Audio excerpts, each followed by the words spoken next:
मुद्रा फाइनकॉर्प लिमिटेड अपना आईपीओ लेके आए हैं जिसकी ओपनिंग डेट है 5 सितंबर और 9 सितंबर को ये आईपीओ क्लोज हो जाएगा।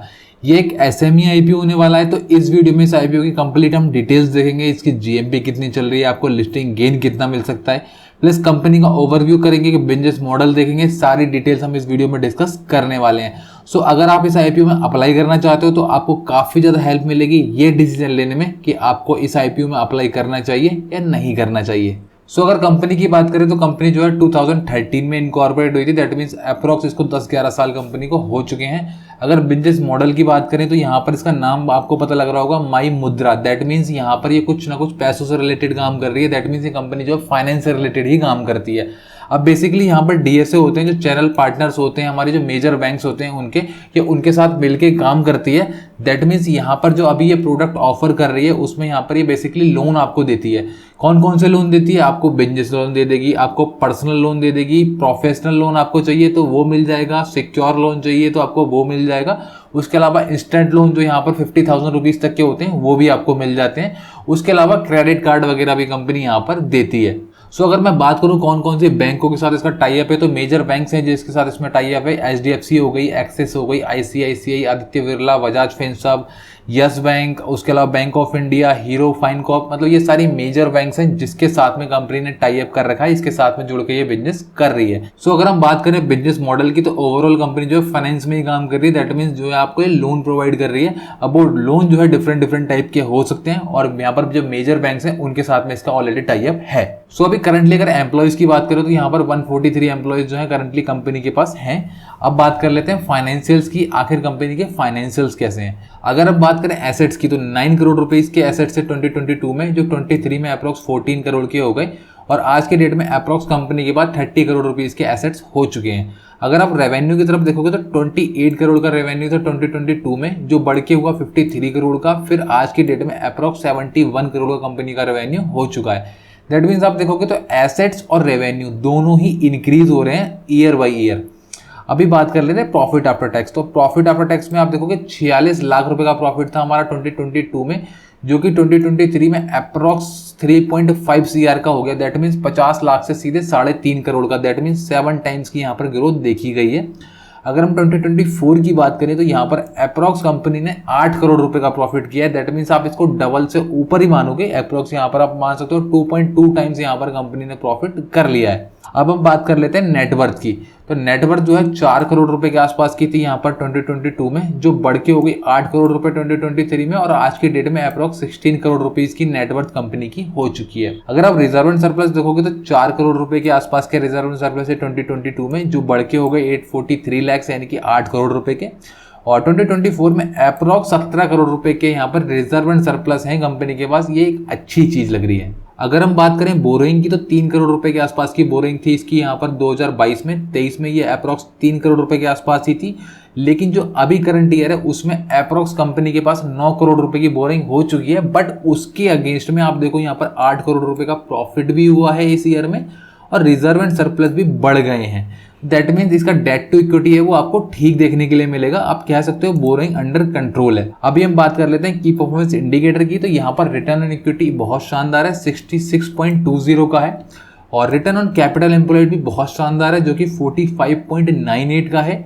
और रिटर्न ऑन नेटवर्थ 49.74 है, ये भी अच्छा है। और जो प्रॉफिट आफ्टर टैक्स जो मार्जिन है 11.76%। अब ये सेक्टर तो वैसे बहुत ज़्यादा कंपटीशन वाला है, यहाँ पर बहुत ज़्यादा कंपटीशन है क्योंकि मेजर बैंक्स खुद भी डायरेक्ट फाइनेंस वगैरह करती हैं। तो उसके बावजूद भी यहाँ पर जो प्रॉफिट आफ्टर टैक्स का जो मार्जिन है वो ठीक ठाक लग रहा है मुझे। अभी बात करें अगर अर्निंग पर शेयर की तो यहाँ पर EPS है 7.33 का, जो कि ठीक है। और अगर पी की बात करूँ तो यहाँ पर 15 रुपए का पी अभी करंट में आपको दिख रहा है, जो कि ठीक लग रहा है। सो अभी बात कर लेते हैं objective of the issue, company IPO लेके क्यों आ रही है। सो कंपनी का जो मेन मोटिव है, सबसे पहला मोटिव तो यह है कंपनी जो है अपना रीपेमेंट करना चाहती है बोरोइंग का। दैट मीन्स जो भी इसके पास बोरोइंग है वो और कम हो जाएगी। अभी भी डेट टू इक्विटी जो है 0.57 के अप्रॉक्स है, तो ये और कम हो जाएगा, ये अच्छी बात है।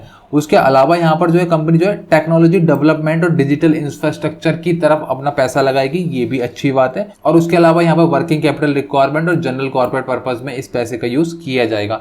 सो ऑब्जेक्टिव मुझे यहाँ पर ठीक लग रहा है। सो अभी एक बार यहाँ पर आईपीओ के डिटेल्स देख लेते हैं। यहाँ पर 5 सितंबर को आईपीओ ओपन होगा, 9 को क्लोज हो जाएगा और जो प्राइस बैंड है वो 104 से 110 यानी कि 110 पे ही आपको यहाँ पर कट ऑफ देखने के लिए मिलेगा। अगर आप अप्लाई करते हो तो एक लॉट में आपको 1200 शेयर मिलेंगे और जो इशू साइज है वो 33.26 करोड़ का है और सारा का सारा फ्रेश इशू है, ये भी एक अच्छी चीज है। और जिसकी लिस्टिंग होगी वो NSE SME पे आपको देखने के लिए मिल जाएगी। और अगर हम बात करें अलॉटमेंट की तो 10 सितंबर को आपको अलॉटमेंट भी हो जाएगा अगर आपको शेयर्स अलॉट हो जाते हैं तो। और अगर आपको अलॉटमेंट नहीं होता है तो आपको यहाँ पर 11 सितंबर को आपके रिफंड स्टार्ट हो जाएगा और आपके डीमेट में शेयर भी 11 को आ जाएंगे अगर अलॉटमेंट हो गया तो। और लिस्टिंग जो हो जाएगी इसकी 12 सितंबर को देखने के लिए आपको मिल जाएगी। So if you are in retail category, यहाँ पर आप मिनिमम और मैक्सिमम एक लॉट अप्लाई कर सकते हो जिसके लिए आपको देने पड़ेंगे 1,32,000 रुपीज़। अगर आप एक से ज़्यादा लॉट अप्लाई करोगे then you will come under HNI category. यहाँ पर आप मिनिमम 2 लॉट अप्लाई कर सकते हो और मैक्सिमम कितने भी कर सकते हो जिसके लिए आपको 2 लॉट के लिए देने पड़ेंगे 2,64,000 रुपीज़।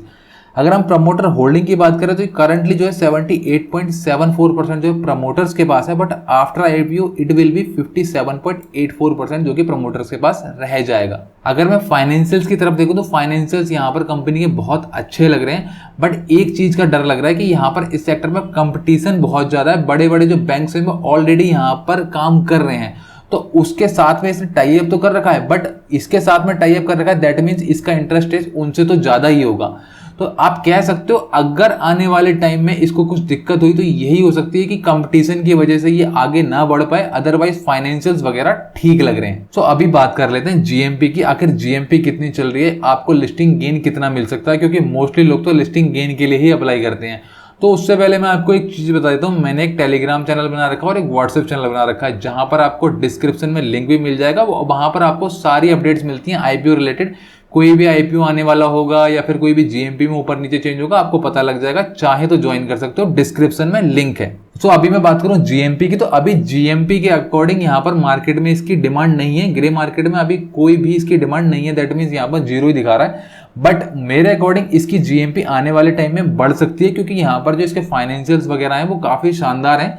तो पर्सनली मैं ये सोच रहा हूँ अगर इसकी जीएमपी अगर अच्छी होती है तो लिस्टिंग गेन के लिए आप अप्लाई कर सकते हो, क्योंकि यहाँ पर जो कंपनी के फाइनेंशियल्स हैं और जो बैकग्राउंड है वो मुझे ठीक लग रहा है। सो ओवरऑल अगर मैं पर्सनल राय अपनी दूं तो मैं इस आईपीओ में हो सकता है अप्लाई कर दूं, बट मैं यहाँ पर पहले सब्सक्रिप्शन और जीएमपी देखूंगा, उसके बाद ही अपना डिसीजन लूंगा। आप इस आईपीओ में अप्लाई करोगे या नहीं करोगे मेरे को कमेंट करके जरूर बताना।